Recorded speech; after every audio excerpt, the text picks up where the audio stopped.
Crafty Hope and welcome. It is time for the monthly double color jewelry collaboration challenge that is called the Pirate Pretties Jewelry Challenge. It comes from Angela of Pirate Pretties Jewelry. I will have links below to her Facebook page, her Facebook page, as along with her YouTube channel that explains this a bit more. But basically, Angela has set out a set of colors, 2 colors, a double color, a metal choice, a project type, and an optional fun element to make a piece of jewelry, or in some cases there's like book bag charms or bookmarks and different things. But basically using jewelry materials to make something. Did I say this is the 15th of every month is the reveal? And you can reveal here on YouTube with the hashtag Pirate Pretties Jewelry Challenge, or go to her Facebook page and she'll have a post where she'll have a reveal of what she's made, and in the comments you can show off what you made. So I'm going to tell you what the elements are for this month and possibly get started, y'all. For May of 2023, our colors are peach and pearl white. Ugh. Y'all, peach is not my jam. It's a pink. It makes me a little crazy. Our color, or our metal choices are copper or silver. Project type is bracelet, and a fun element, again, one is optional, is filigree. So I'm going to use both colors. I think I'm going to use copper. I think that would be a lot of fun with the peach. And we'll see about bracelets now. Like I said, peach isn't usually my thing. Bracelets are also not really something I do a lot of, so we're gonna see what happens. Let me show you what I've pulled out. So for peach and pearl white, I've just pulled out a set of beads. These, I don't know if you can tell, they're kind of different colors of peachy pink is the closest thing I could find in a peach hue. I did pull out this paint to show me what color peach is, because it is labeled, oh, it's labeled flesh. I thought it said peach. Haha, so that's even better. I'm gonna say this is peach. Y'all, I'm not even reading correctly. Okay, so that's peach. I've got some pearls here for the pearl white. And for filigree / copper, I went through my filigree stash, which isn't very big. And all I found in copper were these. These, I may end up not using them. We're going to see what happens. I have an idea to take this little cab here, it's a clear glass cabochon, and glue it on top of a piece of some whatchamacallit scrapbook paper to create a cab, and then encase it in the filigree. We'll see. These are all things I've never done before. That's what I like about this challenge, is it gets me out of my comfort zone. It has me trying some things that aren't my normal mojo. But we'll see. I think I may voice over the rest of this. If you have questions about this challenge or what I've made, let me know. Let's get to it. First thing I decided to do was go ahead and alter that cab. So I've got this scrapbook page. It's got lots of pinks and peach colors on there, and I picked this flower in the upper right corner because it had the peachy and pink tones, and since those beads that I was using are, kind of different shades, I thought that would be kind of nice. I'm using Glossy Accents, which is a Ranger product, and I just put a little bit on my cab after I cleaned it, just to make sure there's no fingerprints or anything like that on the inside. And then I put it down on my scrapbook paper in an area I liked. And then I'm going to cut this down just a little bit. The Glossy Accents does dry pretty quickly. It's at this point, it's not really moving. I'm giving it a second to cure just a little bit longer, and then I will start to cut around that cab as close as I can to it to just get the excess paper off. Now, once that is cut down, I give it a second and then grab a sanding block, and on the fine grit side, just sanding off any of the excess paper. Now, I know I need to seal the back of this as well. I don't want that pure white going through because it's not really going to go with the rest of my bracelet because it'll show through that filigree. So I've got a dauber tool with some distress ink and walnut stain, and I'm just changing the color of that before adding a bit more glossy accents on the back to seal it. And then I will walk away and allow that to seal. Make sure it is good and dry before I go on to my next steps. Now I'm going to go ahead and apologize for some of my next steps here in a minute, because I'm going to put it in this filigree. So I'm going to kind of move it around, decide what position it looks best and how I want to, because I know I want to fold over those corners. So, but first I want to make sure that that cab is going to be secure in the place that I want it on that filigree. So I'm using some E6000 to glue it down. And I kind of put it in the center where I knew the flower was on that filigree. Also, I am, what else was I going to tell you? I'm gluing that on the inside. So there's definitely a more decorative outside and a more inside. So I'm gluing that on the inside so that the parts that I fold over are the outside. And this is where I'm apologizing because I am off camera. But basically know that all those corners you can kind of see I am just folding over. I'm using some of it my pliers, some of it my fingers to just put it over.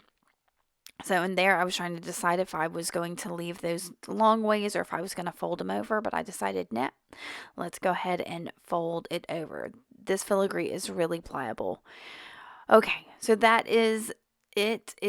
Yeah, it's kind of cool. I'm pretty happy with it. It is kind of a rectangular square because of the height of the cab.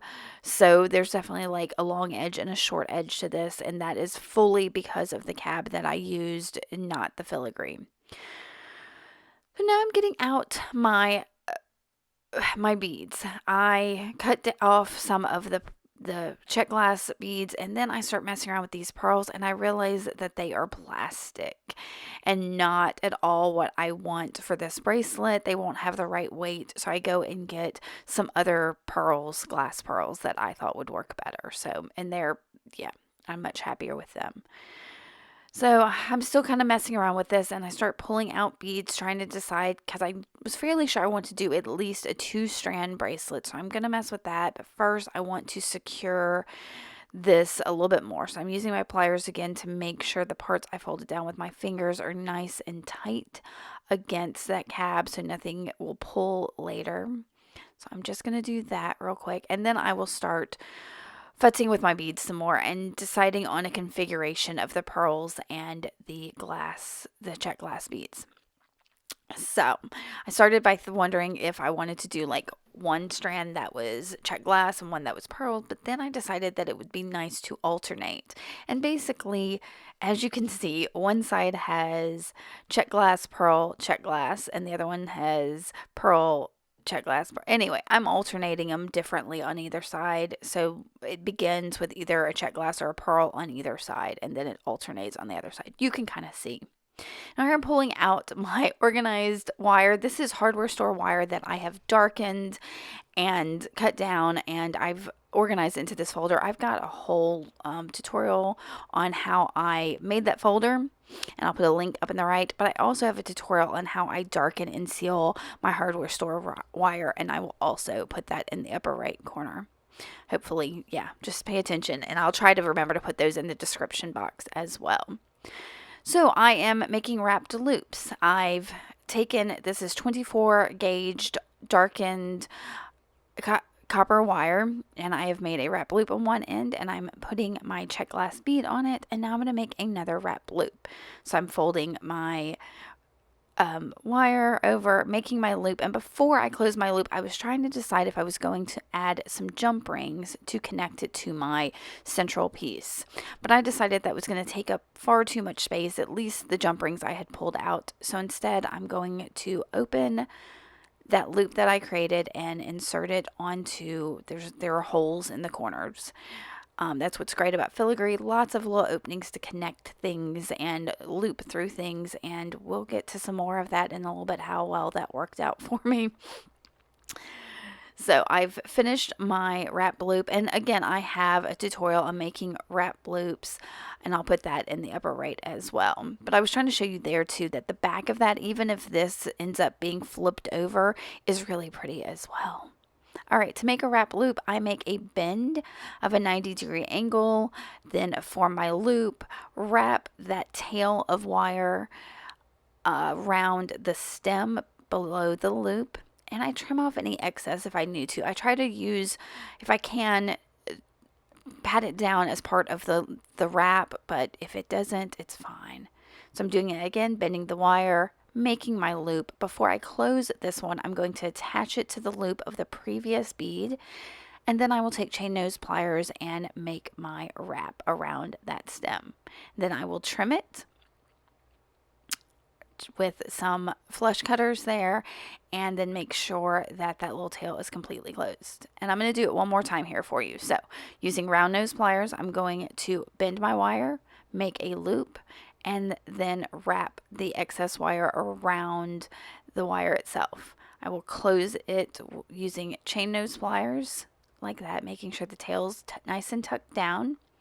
Put my bead on, and then go back to my round pliers, bend it, make a loop. Before I close this, I'm going to insert it on the loop of the previous one, and then do a final wrap and trim. Now I'm going to skip ahead to where I get all of the beads that I need on here, and you can see that on each corner I've got 3 beads laid out. I end up deciding to put 4 of them, and I think I'm going to tell you that about that in just a second. So here, let's get to that.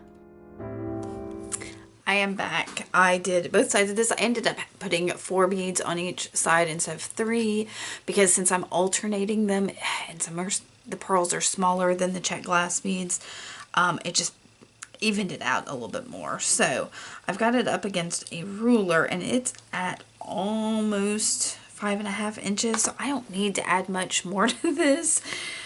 So I'm going to add some jump rings and just a tiny bit of chain to either side, and then a clasp, and it will be done. So I'll let you watch that, and yeah, let's get back to, oh, I wanted to show y'all before I do that. So since this was a square or whatever, if you wanted to make this more tall like this, you could do that. This is totally, I think that's kind of neat, especially since I alternated all of this. Yeah, I think that's kind of great that I can turn it either way. So if I've decided that 5.5 inches is too short, I can put these together. I'm trying to anyway. My loop is twisted. There we go. All right. And, well, no, it's about this. It's not much smaller.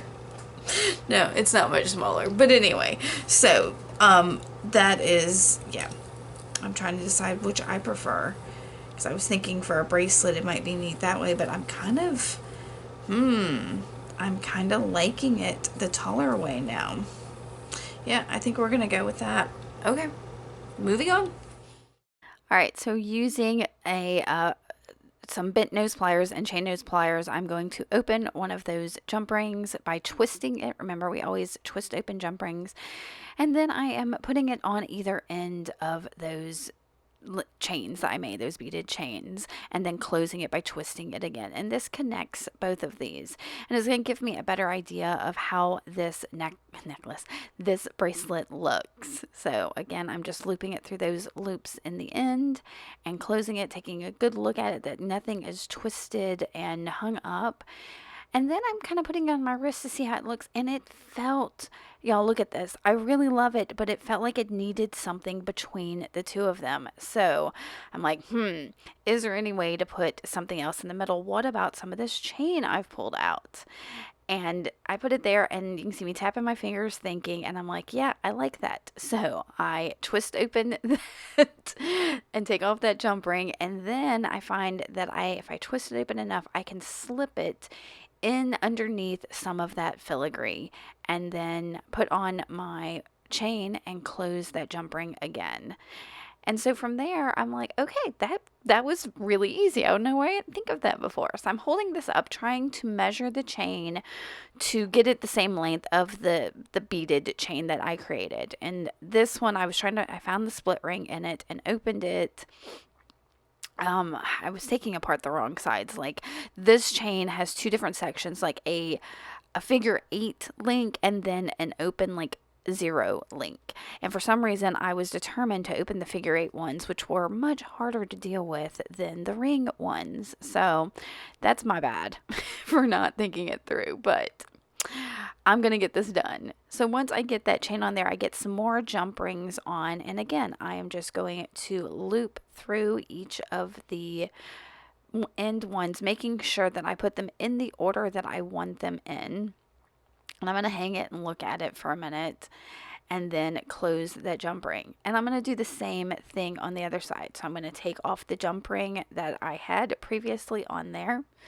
As soon as I can find the split in it, twist it open, and then move it to between those 2 lengths of beaded chain that we made. Add the chain and then close that jump ring. And then I will hold it up and kind of measure it. I don't really have to measure it because all I have to really do is count the beads, the links on the other side, and that'll tell me. But I just kind of wanted to make sure it matched. Like, I knew that there were 5 of those O-shaped links at the one I already put on, so I counted on the other one and found, yep, it's 5 of those too. So again, I am twisting that like figure 8 one open. I don't know, y'all. Instead of the O-shaped one, it hit me later, I promise. I was so excited about this bracelet that I just couldn't get it fathomed. And I want to tell you that this bracelet is super cute in the end and really could work out as a great choker as well if I had just added more chain. So you'll see all that when we get to the end, and I'll try to remember to tell you this is where you can add more chain.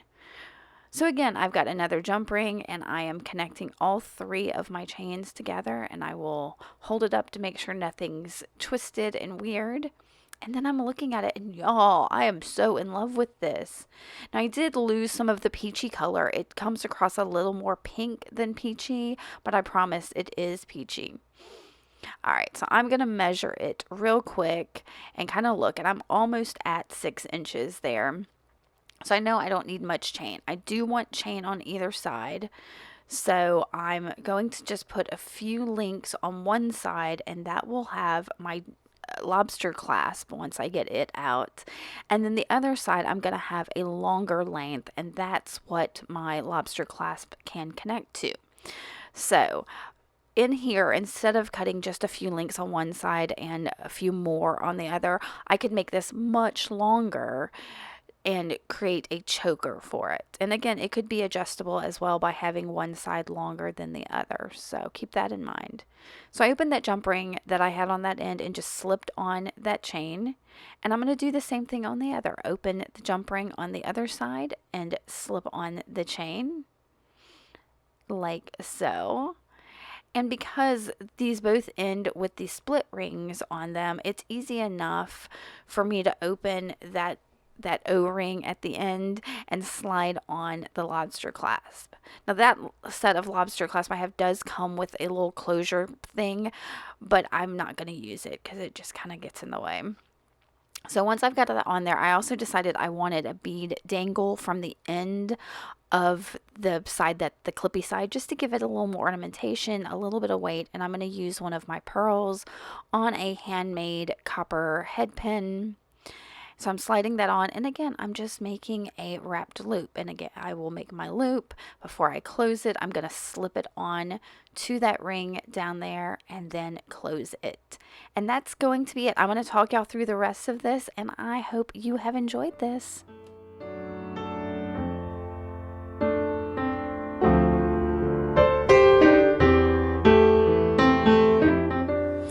I am absolutely thrilled with this bracelet. I don't know if I've said it yet in the voiceover, but yeah, this is, y'all, I made that. It's so crazy. I want to go and tell you what the June challenge is real quick. The colors are blue and tan. Your metal choices are bronze / brass or silver. To make some earrings, and your fun element, which are optional, is shell. So take that as you will. If you want to think of that as like shell beads or actual shells or whatever, it just says shell. So think on that. So blue and tan, bronze / brass or silver to make some earrings, and maybe use some shell. Alright guys, that is it. If you like this, make sure to give me a thumbs up. Hit that subscribe button. Come back later and see what else I've got going on. If you're in need of some more jewelry videos, I just did a whole series of jewelry shorts for another project, another challenge. And, you know, those are less than 60 seconds each. So head over to my shorts and check those out too. Alright guys, make sure you go hit up Angela and click that Pirate Pretties Jewelry Challenge hashtag so you can see what everybody else made with this month's challenge. Thanks for watching.